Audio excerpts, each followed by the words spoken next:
احبک فی اللہ، میں آپ سے اللہ کے لیے محبت کرتا ہوں.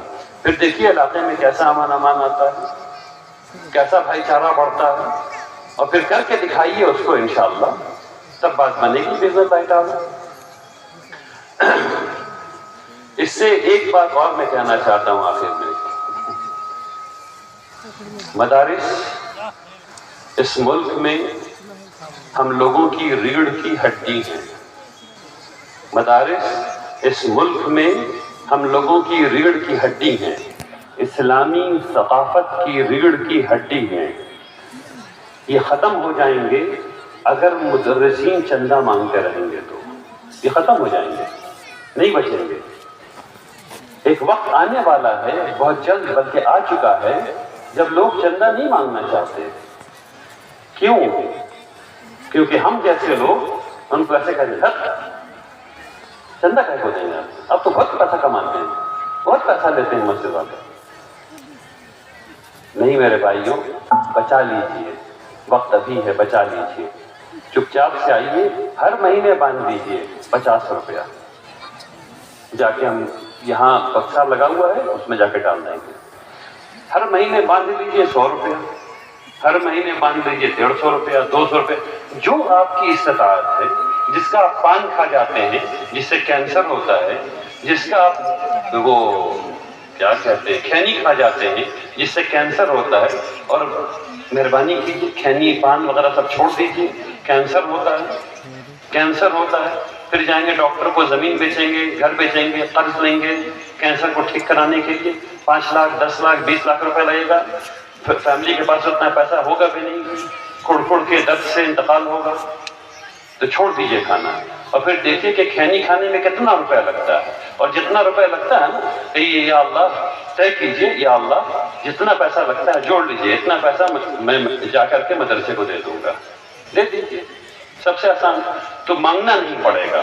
جب مدرسین کو مانگنا نہیں پڑے گا تو اپنے وقار کے ساتھ پڑھا سکیں گے، وقار کے ساتھ پڑھا سکیں گے. بات سمجھ میں آ گئی سب کے؟ بات سمجھ میں آئی یا نہیں آئی؟ پیچھے سے آواز نہیں آئی؟ ابھی بھی ہاتھ نہیں دکھا، جگانا پڑے گا سب کو. ادھر سے ہاتھ نہیں دکھا، ابھی بھی ہاتھ نہیں دکھ رہا ہم کو. یہ روشنی بہت زیادہ یہاں پہ لگتا ہے. ٹھیک. اب اس بات کو سمجھیے کہ ہم لوگ یہاں کیوں جمع ہیں. ہم لوگ یہاں قرآن کے لیے جمع ہیں. قرآن کیا چیز ہے اس کو سمجھ لیجئے انشاءاللہ جلدی جلدی. قرآن وہ کلام ہے جو اللہ سبحانہ و تعالی سے سنا جبریل علیہ السلام نے، ان سے سنا محمد رسول اللہ صلی اللہ علیہ وسلم نے، ان سے سنا صحابہ اکرام نے، اور پھر ان کے بعد اور ان کے بعد اور ان کے بعد اور ان کے بعد اور یہاں. یہ ڈائریکٹ چین ہے اللہ سبحانہ و تعالیٰ سے یہاں تک. یہ اس بندے کے منہ سے جو بات نکل رہی ہے قرآن کی، وہ ایک وقت میں جبریل علیہ السلام نے اللہ سبحانہ و تعالیٰ سے ڈائریکٹ سنی ہے. اس بات کا یقین ہے ہر مسلمان کو. اب اندازہ لگائیے کہ کتنی ذمہ داری ان بچوں پر آن پڑی ہے، کتنی ذمہ داری ان بچوں پہ آن پڑی ہے. اب اس بات کو سمجھیے کہ یہ کلام ہے کیا. اس بات کو سمجھیے کہ کلام ہے کیا. یہ معجزہ ہے اللہ کا. معجزہ کیا ہوتا ہے؟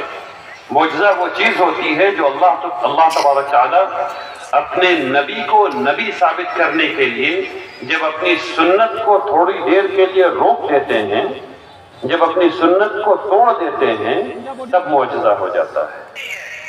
یعنی موسیٰ علیہ السلام ہاتھ ایسے کر کے نکالتے ہیں تو چمکنے لگتا ہے. آپ سب لوگ ہاتھ ڈال کے نکالیے، ایسے چمکا نہیں؟ چمکا نا. یہی سنت ہے، ایسا ہی ہونا چاہیے تھا، نہیں چمکنا چاہیے تھا، نہیں چمکا.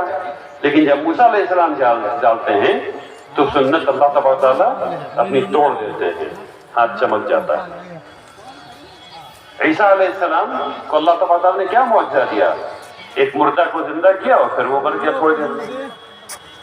اس سے یہ ثابت ہوتا ہے کہ یہ شخص جو کچھ کہہ رہا ہے، جو کہ نبی ہے، جو یہ کہہ رہے ہیں، یہ اللہ کی جانب سے ہے. یہ معجزہ دے کے اللہ تبارک تعالیٰ لوگوں کو یہ سمجھاتے ہیں. رسول اللہ صلی اللہ علیہ وسلم کو کون سا معجزہ ملا؟ بہت سے معجزے ملے. اس میں سے وہ معجزہ جو قیامت تک رہنے والا ہے، کیونکہ اب تو کوئی نبی آنے والے نہیں ہے، جو قیامت تک رہنے والا ہے وہ ہے قرآن. اب قرآن معجزہ کیسے ہے؟ یعنی کوئی بھی کہہ سکتا ہے کہ اللہ سے جبریل علیہ السلام نے سنا، جبریل علیہ السلام سے کسی اور آدمی نے سنا؟ مثلا آپ یہ کہہ سکتے ہیں کہ ہم میرے اوپر بھی جبریل علیہ السلام آئے تھے اور ہم کو کتاب دے کر کے گئے ہیں، ٹھیک ہے نا؟ تو اس سے معجزہ تھوڑی ہو جاتی ہے کوئی بات، وہ تو کوئی بھی کہہ دے گا، کلیم کرنے کو کیا ہے؟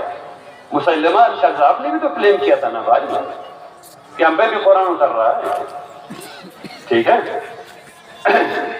تو ٹھیک اس وقت جب یہ قرآن نازل ہوا ہے تو اس وقت سوسائٹی کیسی تھی اس کو سمجھیے، اور میں کیونکہ مجھے احساس ہے کہ 11:15 ہو رہا ہے تو میں اپنی بات انشاءاللہ چند منٹوں میں ختم کر لوں گا۔ اس وقت کا معاشرہ کیسا ہے؟ اکثر لوگ نے پڑھا لکھا نہیں ہے، لکھنا پڑھنا نہیں جانتے، لیکن شعر و شاعری کے ماہر ہیں، اتنے بڑے بڑے شاعر ہیں کہ ہر سال شاعری کا جلسہ ہوتا ہے اور جو اس میں جیت جاتا ہے وہاں ایک جاہلی روایت ہے کہ باقی تمام شعراء سجدہ کرتے ہیں۔ ایسے ہی 2 شاعر جن کو لوگوں نے سجدہ کیا ہوا ہے، اس میں سے ایک کا نام ہے حسان ابن ثابت رضی اللہ عنہ، جو بعد میں مسلمان ہو گئے، اس سے پہلے سجدہ ہوا تھا، اور جو رسول اللہ صلی اللہ علیہ وسلم کے شاعر ہوئے، اور دوسرے کا نام ہے ولید بن مغیرہ، جو ہدایت بس در پر آ کر کے رہ گئی اور دل میں داخل نہیں ہو پائی۔ تو ولید بن مغیرہ بہت بڑے شاعر، بہت بڑے شاعر۔ اب یہ قرآن آیا ہے اور بڑے بڑے شاعر ہیں، بڑے بڑے شاعر ہیں، تو لوگ یہ کہہ رہے ہیں ان سے اچھا مولانا آپ ابھی پیسہ بانٹیں گے تو لوگ میری بات کیسے سنیں گے؟ پیسہ زیادہ اہم ہے، بات کم قیمتی ہے۔ ٹھیک ہے، الحمدللہ۔ تو ولید بن مغیرہ سے لوگوں نے کہا کہ یہ تو محمد صلی اللہ علیہ وسلم یہ جو کلام کہہ رہے ہیں یہ تو کلام ہے، اس کا جواب دو بھائی، تم تو سب سے بڑے شاعر ہو۔